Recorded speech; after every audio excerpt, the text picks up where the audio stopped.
नमस्कार, मी सोनल स्वागत करते तुम्हा सर्वांचं माझ्या चॅनल सोनल्स कॉर्नर्समध्ये। तर आता सर्व लाडक्या बहिणींसाठी एक महत्त्वाचे अपडेट आहे। तर लाडकी बहीण योजनेसाठी आता ई-KYC करणं हे कंपल्सरी आहे। तर लवकरात लवकर आता ई-KYC ही सुरू होणार आहे।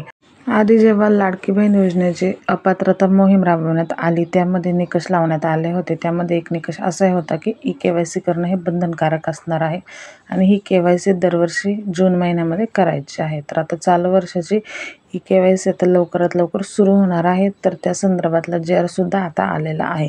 तर यासाठी अंतिम तारीख काय आहे हेच आज आपण या व्हिडिओमध्ये पाहणार आहोत। त्यासाठी व्हिडिओ शेवटपर्यंत पहा। चॅनलवर जर नवीन असेल तर चॅनलला सबस्क्राईब करून जा। तर या संदर्भातला JR आलेला आहे। तर थोडक्यामध्ये आपण JR समजावून घेऊया। तर इथे बघू शकता 18 सप्टेंबर 2025 रोजी हा JR काढण्यात आलेला आहे।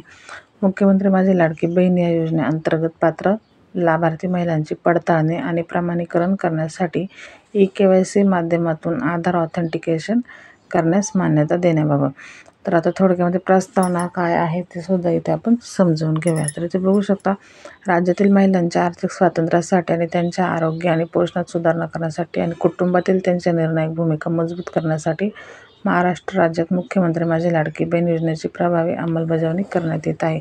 तर मग या योजनेअंतर्गत जे काही पात्र महिला आहेत त्यांना थेट लाभ हस्तांतरणाद्वारे म्हणजे DBT मार्फत आर्थिक लाभाची रक्कम जमा करण्यात येते। तर आता जो काही मंत्रिमंडळामध्ये निर्णय घेतलेला आहे त्या निर्णयानुसार दरवर्षी जून महिन्यात या योजनेची लाभार्थ्यांना ई-KYC करायची आहे। तर आता ई-KYC केल्यामुळे महिलांचं जे काही पडताळणी होणार आहे। तर ई-KYC च्या माध्यमातून आधार ऑथेंटिकेशन करण्यात येणार आहे। त्या अनुषंगाने मुख्यमंत्री माझी लाडकी बहीण योजनेच्या वेब पोर्टलवर ई-KYCची सुविधा करून देण्यात आलेली आहे। तर मग शासन निर्णय काय आहे हे थोडक्यात इथे पाहूया।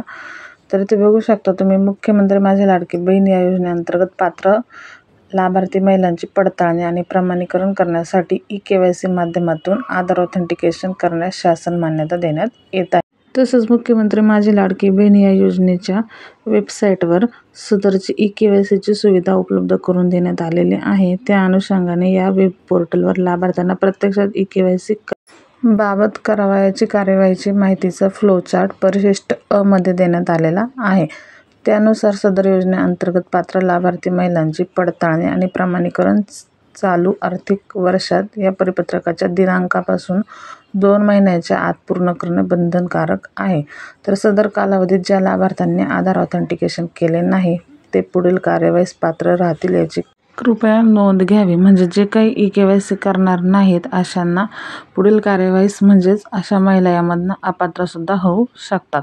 आणि या सदर ई-KYC साठीचा वेळ हा 2 महिन्याचा देण्यात आलेला आहे। तर JR हा 18 सप्टेंबर रोजी निघालेला आहे। तर त्यापुढील 2 महिने म्हणजेच नोव्हेंबर 18 पर्यंत इथे KYC साठी कालावधी असणार आहे। तर या योजनेअंतर्गत दरवर्षी जून महिन्यापासून 2 महिन्याच्या कालावधीत या योजनेतील लाभार्थ्यांनी ई-KYC करणे बंधनकारक राहील। आणि ई-KYC कसं करायचं हेच आता आपण ह्या व्हिडिओमध्ये पुढे पाहूया।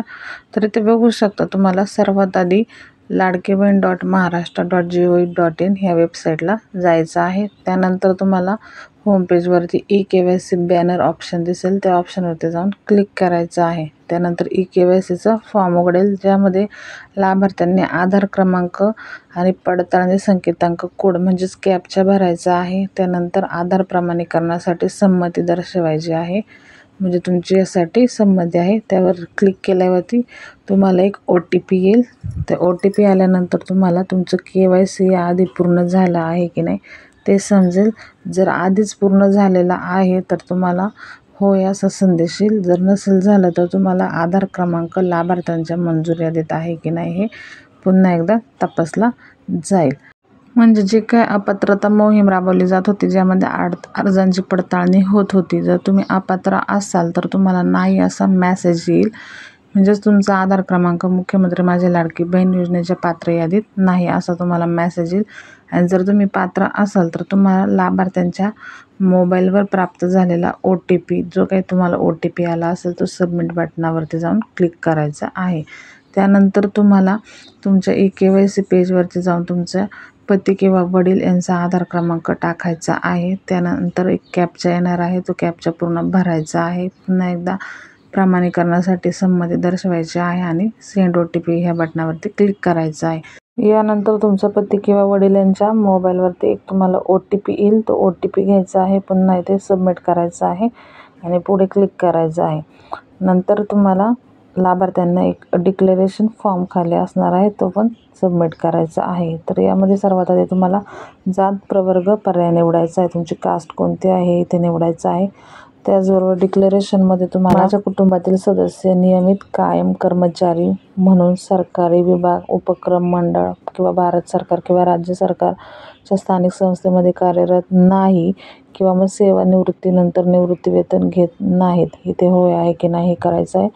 त्याचबरोबर माझ्या कुटुंबातील केवळ एक विवाहित आणि एक अविवाहित महिला लाभ घेत आहे की नाही हे सुद्धा तुम्हाला इथे क्लिक करायचं आहे।